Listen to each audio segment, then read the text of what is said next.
Hello, hello, hello. We are here today on our next episode of The Blueprint, a podcast of Project Stand. You have today Lael Hughes Watkins, that's me, founder of Project Stand, also University Archivist at the University of Maryland.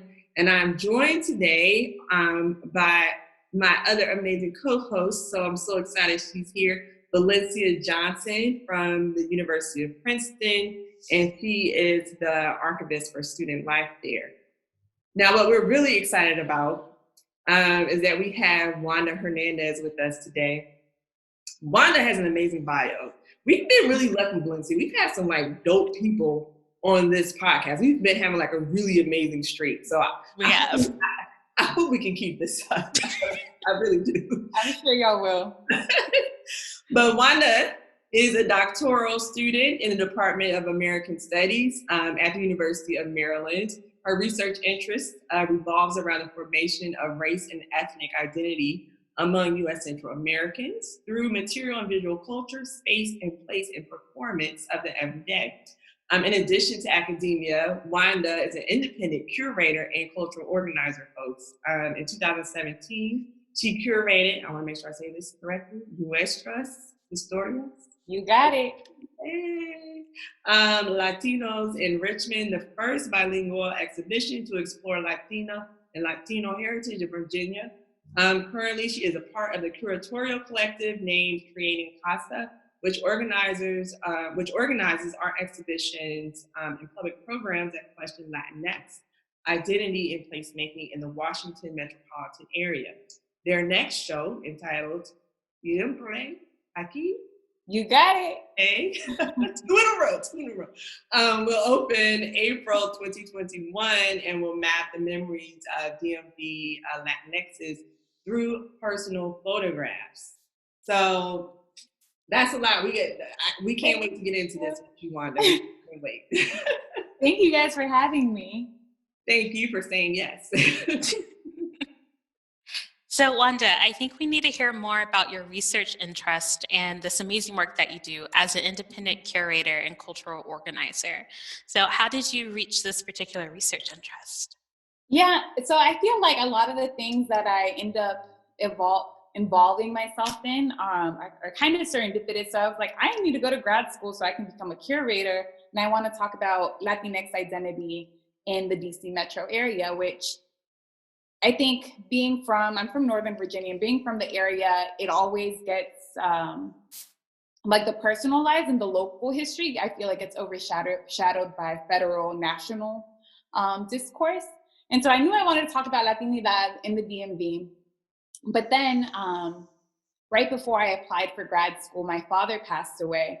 So that was kind of in the back of my head. And my older sister and I often deal with the administrative stuff of the family, as a lot of older siblings do. And in trying to close up his affairs, I came across his deportation papers. And, first semester of grad school, I had no idea what I was going to write about. So having a background in museums and kind of just working best off of what I see, what I've experienced, and what is tangible to me, I started an attempt to write as to how he made place, my father, made place in the DMV. And that kind of evolved into considering, for example, why, for example, in one instance I was writing and I grabbed his wallet, which I have in my apartment, and I opened it up and he still had his resident card, his green card, and they're wrapped up very pristinely in the original plastic and the original paper. So I started to question what that meant about not only how he made place in the area, but also how he had to navigate the area as someone who was undocumented and someone who would continue to be racialized as being quote unquote illegal, despite eventually getting his papers.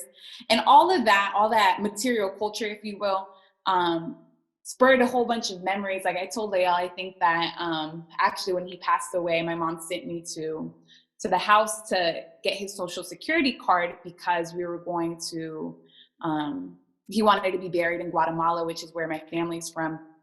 And so I was, of course, destroyed. So two of my best friends came with me. We started like going through my parents' bedroom, which was a part office, part dad's personal archive. And one of my girlfriends was like, oh, I found his social security card. And I tried to verify the number, and I was like, no, girl, that ain't it. It ended up being his counterfeit social security card that he had before he was able to get a real one.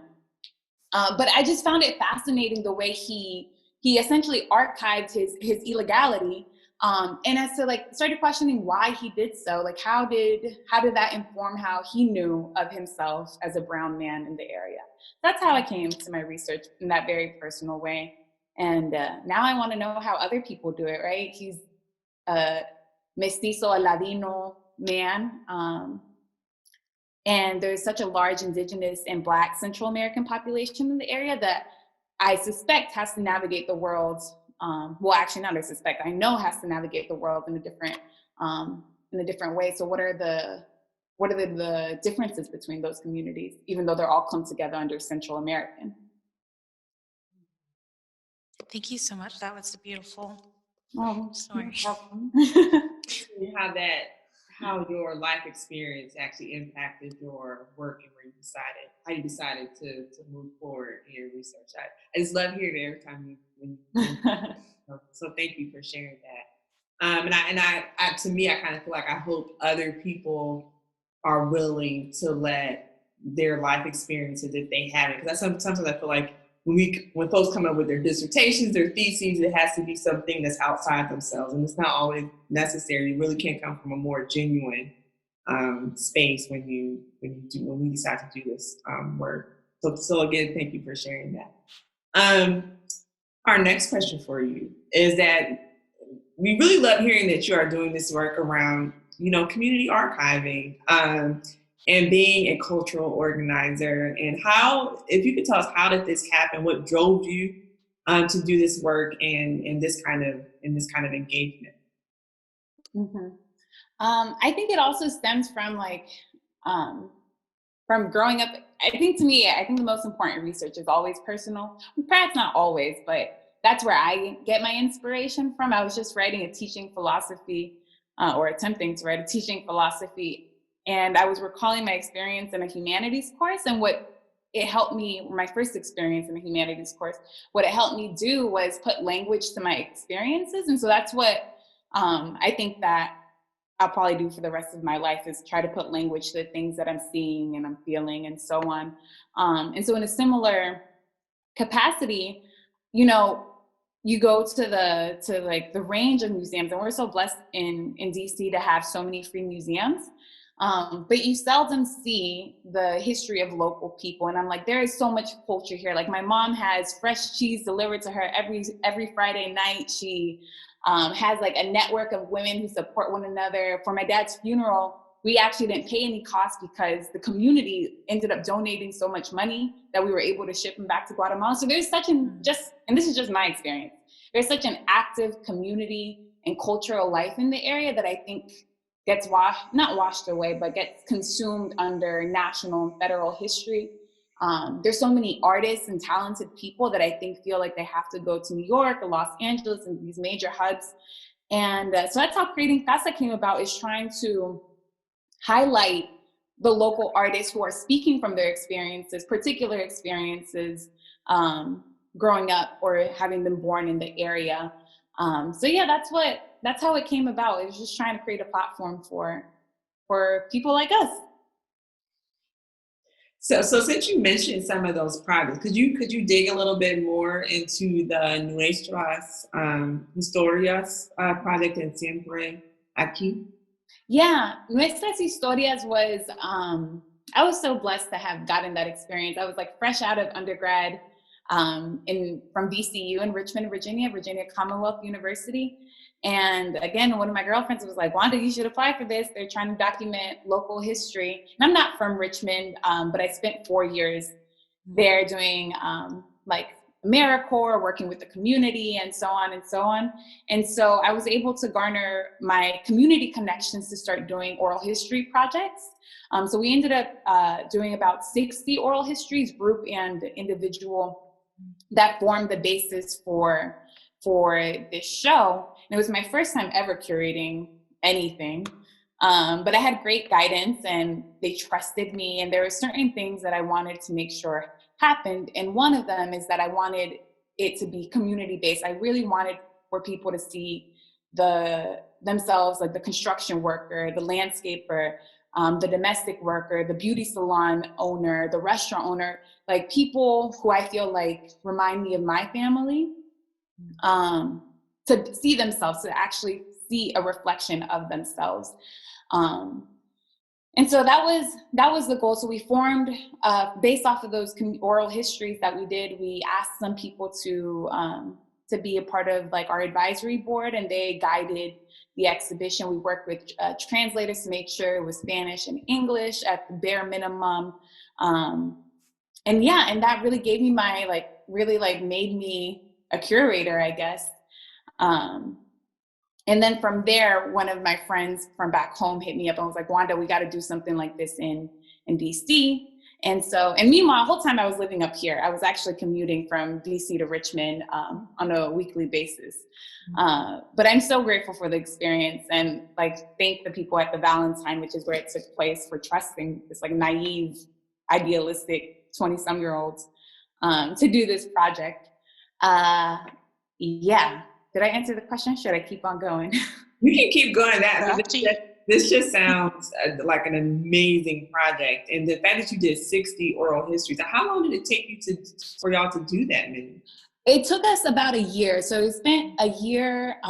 It started in 2016, February 2016. And it took us about a year to do all those oral histories. And I had help. I worked with some professors at the University of Richmond and a sound artist who taught at Virginia Commonwealth University. And then I also had an intern from the University of Richmond help me out. And so together, that's how it ended up being about 60 interviews. Wow. Is there anything that you learned out of those 60 interviews that you're like, wow, this particular story hit me in a way, or I learned something about my own community or about your own identity that you may not have even recognized or noticed before? Mm-hmm. I would say the first thing that comes to mind is the story of a man named Federico Chol, who's Maya from Guatemala, and he talks about his experiences as a young person, as a child, really. During the Civil War in the state of Ep4, Guatemala, which is the most northern state that borders Mexico. And indigenous people were persecuted during the Civil War. They were the targets of mass genocide. And he recalls having to hide under the bed with his family as the soldiers went by. And so I knew this just based off of things I've read and things that I've seen on TV, that it was occurring.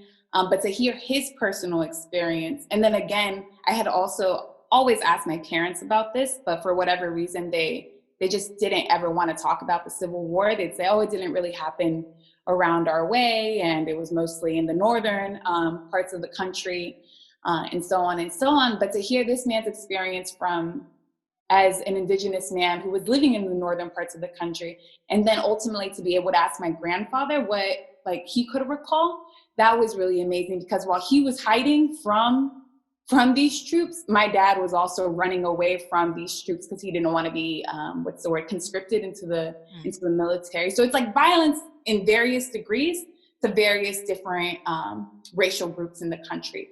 So being able to hear somebody say that, where it's always have been denied at home, I'm so sorry. He knows it's my partner. He knows I have an interview too. That's okay. That is okay. Yeah. But that was the main story that really resonated with me. And he ended up being a part of the advisory board and was such an amazing contributor to it all. Yeah. He still keeps in touch via Facebook Messenger, sends me little God memes and whatnots. I have 1,000 questions after this, but Valencia, you can go to the next. I have a follow-up questions that relate. So you said that you wanted people to be able to see a reflection of themselves. When was the first time you saw a reflection of yourself in in a museum or in an exhibit, if you have? I don't, I can't think of a time that like I fully have seen a reflection of myself. Oh, actually, I lie. I can recall. So I interned at the National Museum of American History, like right after I finished my undergraduate work. And my mentor is an amazing woman named Magdalena Mieri, who actually lived a couple neighborhoods away from where I grew up. And her children went to the same school. So anyway, she was very, like, she took a liking towards me and made sure that I met other really dope museum workers of color that I could relate to. And so I may not have seen myself in an exhibit, but she made sure that I knew people were in museum worlds trying to do similar work. So that felt very good. But among those individuals was a curator, is a curator. Her name is Dr. Ariana Curtis, and she curated a show at the Anacostia Community Museum called, I believe it was called Gateways. And it was talking about, similar to Nuestras Historias, it was talking about this phenomenon of Latinos in the South. So she looked at Baltimore, Latinos in Baltimore, Latinos in DC, and I believe Durham, North Carolina, maybe Charlotte, or Raleigh, but North Carolina. And I actually saw people I knew, community organizers, community artists, sorority sisters, friends from high school. And that was so beautiful to me, because I felt like that was actually what my history was. Like my peers were being celebrated. Can I piggyback off that question, Melissa? I don't know. Yeah. Because that dovetails to what I wanted to ask. Like, how much do you think museum studies and doing work in the archives can really be a tool to help humanize us who are a part of marginalized or underdocumented communities, and how important that can be for others to see us as being full humans, and also for us to further feel more empowered to share our stories, to be a part of that humanization as well. Yeah, I think it takes, I want to say representation, but like intentional representation in various capacities. So at first I actually only thought, like, if we have like curators of color with like progressive to radical politics, like that's where, like, that's it. Like they're the ones like doing the exhibit. But then it's like, no, we also need archivists who can make sure that we can find that the research that we're looking for. We also need educators who can make sure that we're bridging the gap between content, whether it be archival content or things already in exhibits, to young people. I'm particularly interested in youth development. So I think it's a powerful tool, and this isn't something that I wrote in my bio for some reason, but I worked at an art education space in the Hirshhorn, which is a contemporary art museum. And I think art in particular can be very isolating to poor communities of color, I would say. But in the space that we worked in, it was, trying to build digital literacy and so on and so on. But what was amazing is that it was just a space for young people from the city to come by after school, learn how to use Photoshop, but also maybe they meet like really amazing artists like Mark Bradford, right? And so the combination of having a curator make sure that Mark Bradford has a show at the Hirshhorn, and then having really awesome educators make sure that we encourage students to come see this artist, or for this artist to come see the students.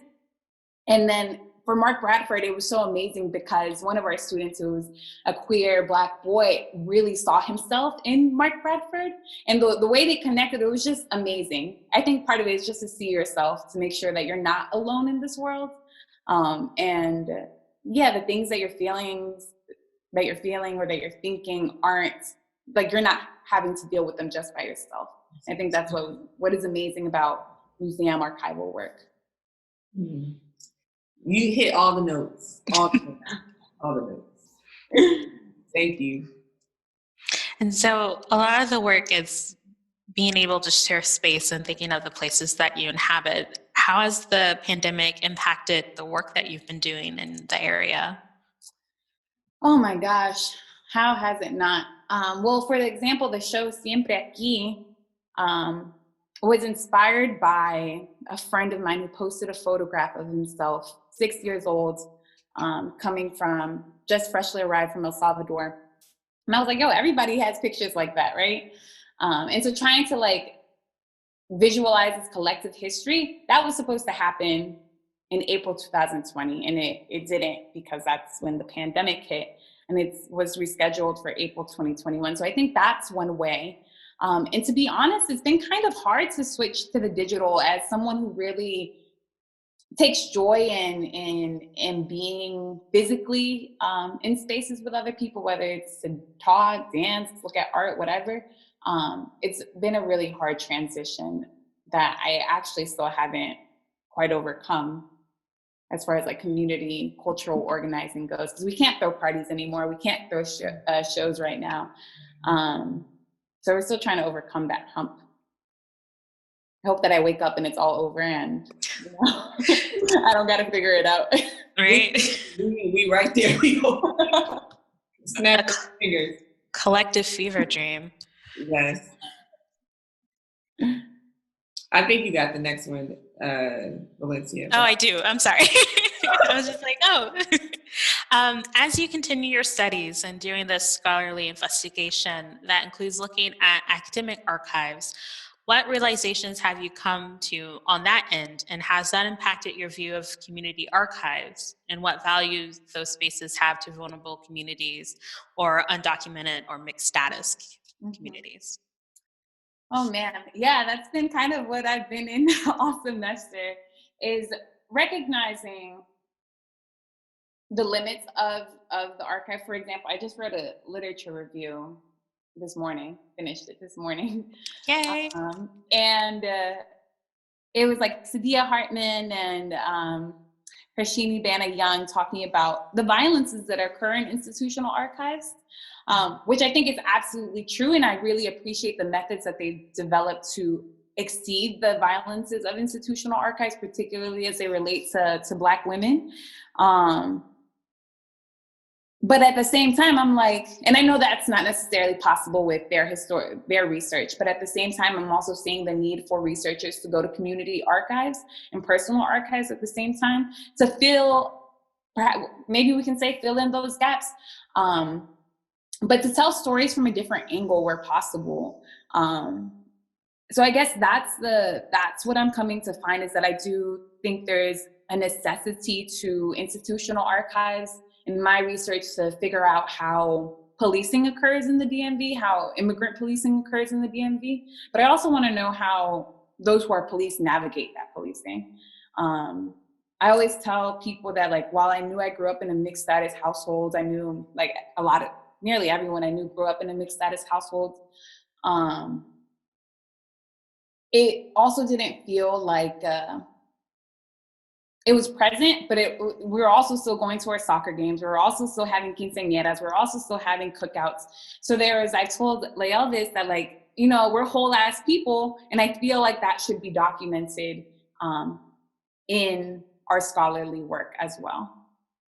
And I think community archives and personal archives is one way we can get at the other part of our lives, And I love that you said "whole ass people." That is the phrase. Like, I don't know. You may have actually already seen this, but there's documenting now.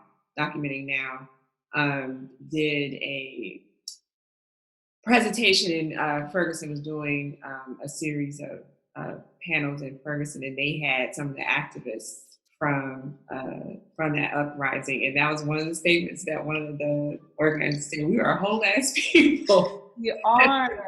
We have these full lives, and it's not just about us always like in the streets, marching in the streets all the time, and dealing with all these issues of social injustice. Like you said, we have a quinceañera.